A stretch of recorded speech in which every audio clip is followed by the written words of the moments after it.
because none of them seem to even remember the incident. Only a few people seems to remember that we stopped, that we had talked to somebody on the roadway, but it was mainly people that were in the back of the convoy. So they didn't see it up close like you Right, did? like we did. So how far away would they be?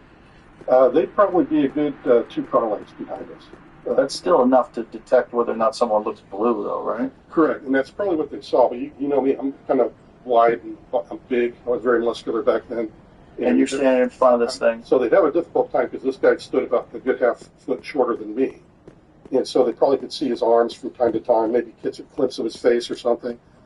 So they probably didn't get a very good view because if you're looking at me, I'm standing right next to my door. Mm-hmm. And they're behind me, kind of almost obfuscated by just the angle that they're looking at him. So all the windows were tinted in those vehicles. Mm-hmm.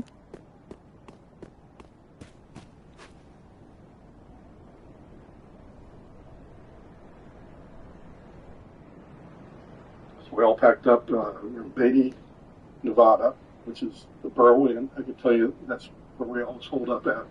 And we take off from there every morning to go do the AM and the PM push. That's what you call it when the war is on. You call it the push.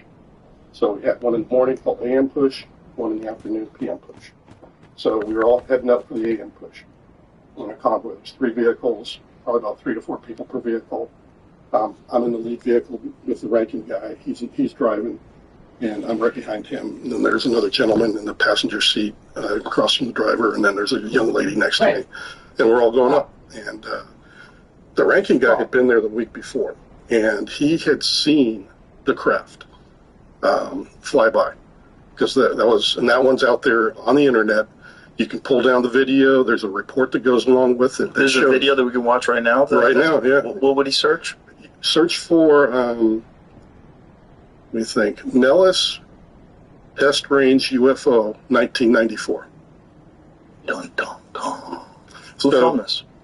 This was filmed by the operators on the range because we're putting these pilots in a risky situation by playing war with them, but we're training them. So if there is any kind of a mishap or a pilot or plane goes down, everything needs to be recorded. So they Is it right here? Yes. So this is being taken. This video is being taken by one of these cameras that's up on the range. And along the bottom, you see that this is also trying to lock on to the craft so it can follow it as it goes in and out. This is the kind of way that you want to track it. There's a craft that's got problems. Mm-hmm. This is moving very erratically. Right. So this is what the ranking guy saw. Can I pause for a second? This tracking, is this manual or is this like an automated system? It's an automated system. So the automated system is having a hard time locking on to it. Yeah, if it locks on, you'll see a big spike, and that means it finally locks on. Right now, it's trying to. Something is stopping it from locking on, and they think it was the craft. And it's moving like crazy, side to side, all over. There's actually a recording that goes with it when you hear the guys go, "Hey, does anybody know what this is? What's going on here?" You hear that?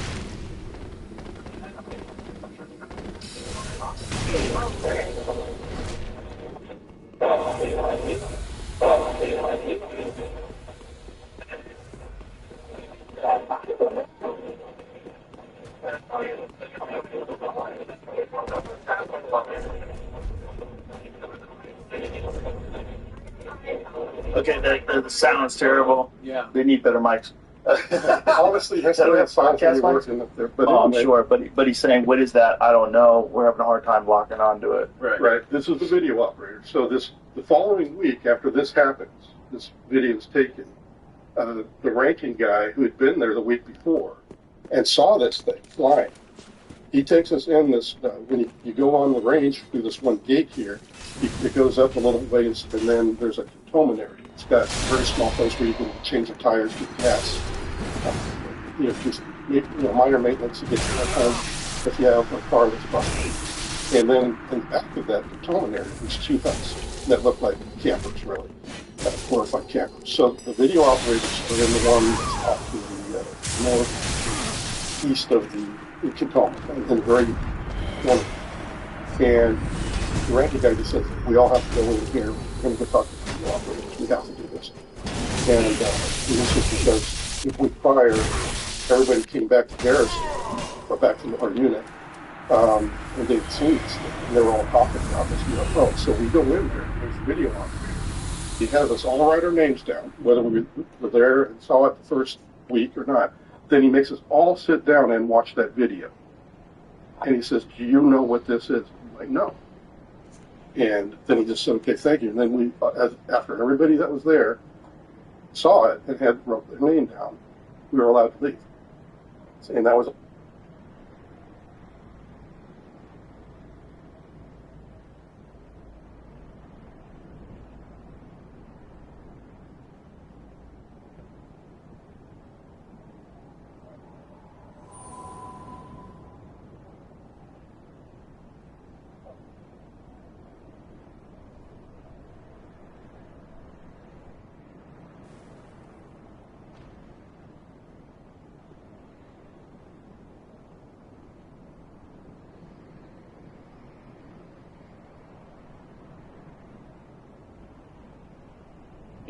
That's the 1, 2, 3. 9 through the mic. That's the 1, 2, 3. 9 through the mic. That's the 1, 2, 3.